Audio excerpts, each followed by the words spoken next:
Olá, tudo bem com você? Seja muito bem-vindo, seja muito bem-vinda a mais um episódio do Pacto com o Futuro. Tudo o que você precisa entender de ESG agora. E no episódio de hoje, nós vamos nos dedicar a falar sobre o agronegócio, mas principalmente o agro sustentável. Ao meu lado, como sempre, aqui na nossa companhia, Carlo Pereira, CEO do Pacto Global da ONU no Brasil. Carlo, tudo bem com você? Tudo bem, Milton. Sempre uma alegria estar aqui com você e hoje com a Mariana. Mariana Vasconcelos, CEO da AgroSmart, nossa convidada aqui no Pacto com o Futuro. Mariana, tudo bem? Tudo bem, pessoal. Um prazer estar aqui hoje com vocês. Mariana, deixa eu começar pela seguinte situação. O agro é sustentável, mas pelo desmatamento também é considerável responsável. Muito mais do que uma rima, é uma realidade desse cenário. Como é que se resolve essa questão? Nós temos várias possibilidades para aumentar a nossa produção de alimentos, ao mesmo tempo em que a gente cuida da nossa natureza e protege o nosso meio ambiente. A intensificação dos processos de agro de maneira sustentável através do uso de tecnologia e também de práticas como a agricultura regenerativa, a integração lavoura, pecuária, floresta, elas são capazes não só de evitar o desmatamento, a degradação ambiental, mas regenerar o nosso meio ambiente. Mari, eu vou te chamar assim, fica mais fácil o tempo que a gente se conhece já. E a tecnologia, né, como você bem disse, é uma das soluções, né, para a gente conseguir ter o agro ainda mais sustentável, né?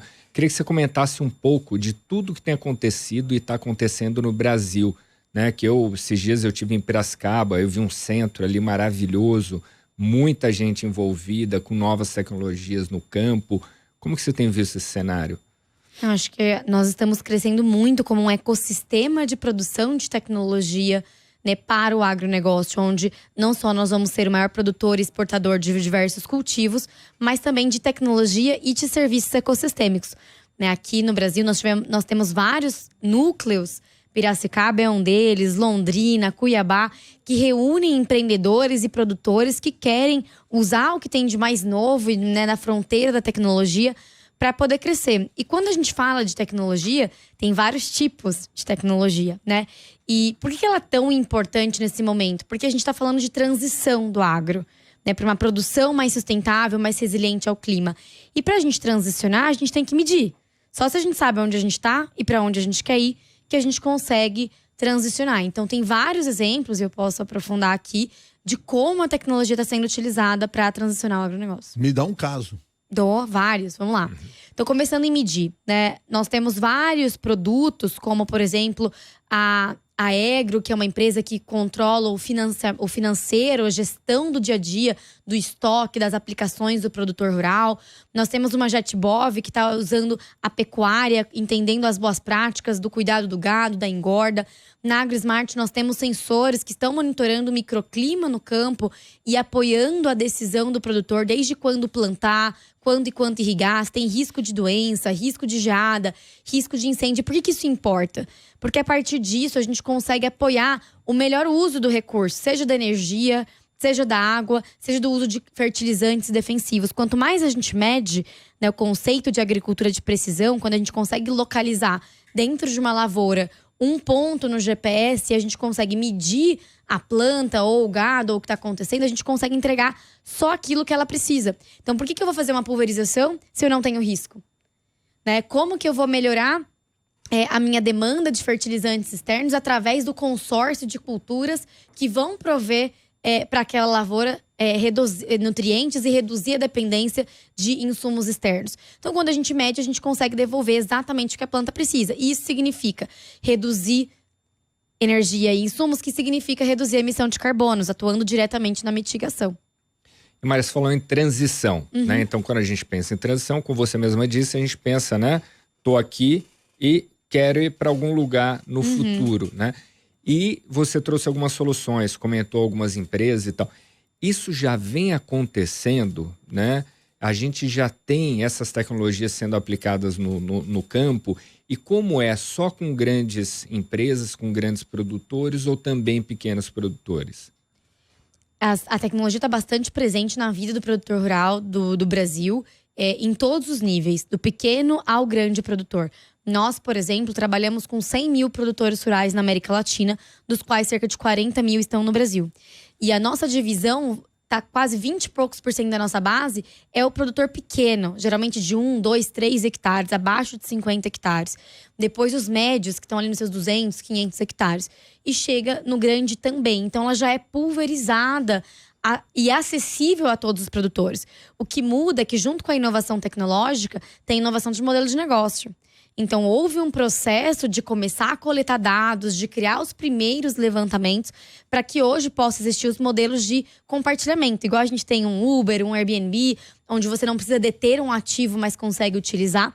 Então, quanto mais produtores adotam, mais a gente consegue crescer esse efeito de rede e permitir a inclusão dos pequenos produtores que, do contrário, não teriam recurso para fazer um investimento em um ativo próprio. Eu estou percebendo claramente aqui é o alto investimento em ciência e inovação. E isso tem sido fundamental nessa transformação. Com certeza, porque quando a gente fala de transição, a gente tem a transição de modelo de produção, como agricultura regenerativa, integração lavoura, pecuária, floresta, e a transição tecnológica, né? Para a gente conseguir fazer tudo isso, a gente precisou, 7, 8, 9 anos atrás, começar a medir. Como é que eu tenho mais análise de solo, como é que eu começo a ter mais estações meteorológicas monitorando o meu clima, maquinários, tratores com monitoramento de performance de semente, para a partir daí gerar inteligência, treinar modelos, algoritmos que apoiassem essa decisão. Então, sim, é muito investimento em coleta de dados e em pesquisa e desenvolvimento para criar algoritmos e modelos, né? E agora com toda essa revolução da inteligência artificial, acho que a gente está num bom momento, que a gente conseguiu como país avançar na adoção para ter dado, que agora vai poder explorar todo o potencial da inteligência artificial generativa, por exemplo. E com relação à crise climática, né? Uma dúvida que fica para mim é o seguinte, a gente precisa medir sem dúvida nenhuma, né? Mas em vidas pregressas, já fui do setor elétrico, Milton, e antes era fácil, né? Era só olhar o que tinha acontecido 10 anos atrás e projetar para os anos seguintes. Hoje em dia isso aí não funciona mais, né? Então a gente sabe que agora, por exemplo, a gente está com uma onda de calor em São Paulo. No sul do país, há 6 meses, estava todo mundo desesperado porque não sabia o que fazer com a seca. E hoje está todo mundo desesperado com excesso de chuva, né? Ou seja, está de fato uma bagunça. E o agro, ele consegue fazer essa transição aqui no Brasil, né? Espera-se muito que o Brasil alimente ainda mais pessoas do que já faz no mundo, né? Hoje acho que é 1 bilhão, estão pensando em 2 bilhões de pessoas, não é isso? E como isso está sendo visto? A gente consegue passar por esse momento? Com certeza, acho que a gente divide isso em duas partes. A primeira é mitigação. Então, quanto mais eficiente o agro é, e aí vem o potencial da tecnologia, do maquinário, quanto mais eficiente, menos vai ser as emissões e menos o agro vai ter a sua contribuição ali para o aquecimento global. E a segunda parte é a resiliência e adaptação. Então, quanto mais a gente conhece, é impossível prever, mas quanto mais dados a gente tem, mais perto a gente chega de conseguir entender os movimentos, né, do clima, seja a curto prazo ou médio e longo prazo, para que ao menos o produtor possa reagir e proteger uma lavoura, né, evitar apagar um incêndio assim que ele começa a acontecer. Então, não tem como a gente evitar que a crise climática ocorra, a gente pode mitigar as emissões e limitar o aquecimento lá no 1,5 para a gente não entrar num cenário, né, que a gente não consegue reverter. Mas sim, ele é muito importante para a resiliência e administrar essa reação ao produtor. E eu acredito que o Brasil vai contribuir, quando a gente fala sobre o clima, o financiamento da transição climática é muito importante. Então, a elaboração de políticas públicas e colaboração entre o setor privado de investimentos para trazer recursos para que esses produtores possam investir vai ser fundamental para decidir se a gente vai conseguir superar essa crise e alimentar o mundo. Então, temos tudo mas precisamos de muito mais recurso sendo investido para a transição de modelos e adoção de tecnologia. Aparentemente, tanto do ponto de vista do impacto no clima como nas questões financeiras, não tem outra saída para o agro. Aliás, não tem outra saída para os negócios, se não ter esse olhar sustentável, considerando os interesses que se tem comerciais, inclusive com os países no exterior. Não tem saída para isso. Tem que continuar investindo nessas questões todas que você está trazendo para nós. Com certeza. E essa responsabilidade não é só do produtor rural. É uma responsabilidade compartilhada com consumidores que, na hora que estão comprando no supermercado, conseguem eleger produtos que vêm e que são comprovados por práticas sustentáveis. É responsabilidade da cadeia, das indústrias de bem de consumo, né, das agroindústrias que processam os bens que vêm do agro para alimentos, cosméticos, roupas, e que tem que estar preocupados e investindo na sua cadeia de suprimentos para que ela possa transicionar. Então não tem saída, mas a gente precisa dividir esse custo de transição e se apoiar como um todo o sistema agroalimentar. E Mari, a gente está falando muito de questões ambientais aqui, né? É claro que assim, tem uma interligação entre os temas, né, obviamente, mas pegando aspectos mais sociais, até porque você comentou com relação a clientes, a consumidores, né? E a gente sabe, qualquer lugar do mundo, né? Europa é sempre muito ali lembrada nesse sentido, mas qualquer lugar no mundo, consumidores estão cada vez mais atentos e atentas, pensando no impacto que o que aquela pessoa está consumindo vai ter, né? Impacto ambiental, mas também social. E isso tem sido revertido em legislações, inclusive, né? Então, a Europa, por exemplo, com a devida diligência com relação ao desmatamento, devida diligência com relação a direitos humanos também, né? E a gente sabe que a cadeia do agro, assim como a cadeia têxtil, por exemplo, né? E a cadeia têxtil também, pegando a parte agrícola ali, muitas vezes tem uma vulnerabilidade grande com relação a esses temas, né? Como que você vê o agro no Brasil comparativamente com outros países em desenvolvimento, principalmente nesse sentido mais social, e como a tecnologia também pode ajudar nessas questões? Não, com certeza. Eu acho que o monitoramento dos indicadores de ESG, tanto ambiental, social como a governança, são fundamentais quando a gente está falando de transição. E o agro vem amarrando essa diligência da cadeia, seja na hora de dar crédito, seja na hora de comprar, quando uma trader, uma indústria venha comprar de um produtor rural, essa rastreabilidade, essa visibilidade dos indicadores, que incluem o social. As grandes certificações, uma Rainforest, Global Gap, também estão olhando para esses requisitos. E que eu acho que não se limitam somente à presença ou não de condições análogas à mão de obra escrava ou mão de obra infantil. Vai muito mais além disso. Vai sobre renda, sobre condições básicas de acesso à educação, saúde, infraestrutura, energia, saneamento. Então eu vejo uma preocupação crescente entre as cadeias de suprimento e os produtores rurais de melhorar as condições de vida dos seus trabalhadores. E a tecnologia vem com um papel fundamental, de um lado, na auditoria, né? Vamos dizer assim, do monitoramento, reporte e verificação, se isso está acontecendo ou não no campo, tanto do ambiental quanto do social, mas também em facilitar o trabalho do trabalhador.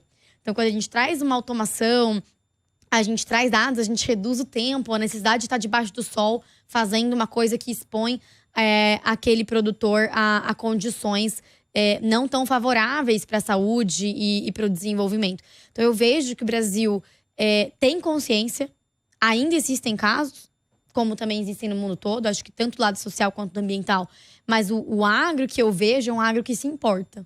E que se importa em deixar um legado para a humanidade muito conectado com uma missão de alimentar o mundo, de fazer isso através do desenvolvimento social e econômico da sua região. Então é muito comum ver propriedades que investem na sociedade em criar escolas, em criar posto de saúde. Até porque, pessoal, na minha geração, eu sou produtora rural. Ninguém quer ficar no campo. Todo mundo quer vir para a cidade em busca de mais oportunidades. Então, além da preocupação como ser humano, né, com os direitos humanos e desenvolvimento, eu preciso criar condições para que as pessoas queiram ficar e continuem produzindo alimentos. Então, acho que existe uma preocupação e hoje a cadeia vem amarrando cada vez mais nessa auditoria e validação de que os direitos humanos estão sendo cumpridos, mas que muito além.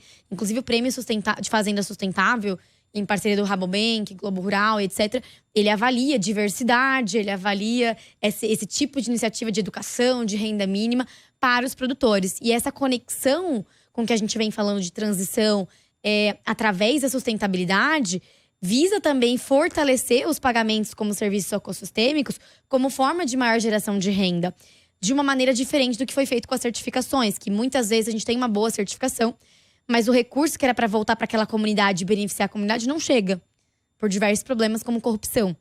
Eu acho que essa nova geração de tecnologia, blockchain, traz transparência e mais confiança de que esse recurso vai voltar e beneficiar a comunidade. Dentro do âmbito do Pacto Global, Carlo, nós temos aí pelo menos duas ações que poderíamos destacar. Uma é a plataforma, Ação pelo Agro Sustentável.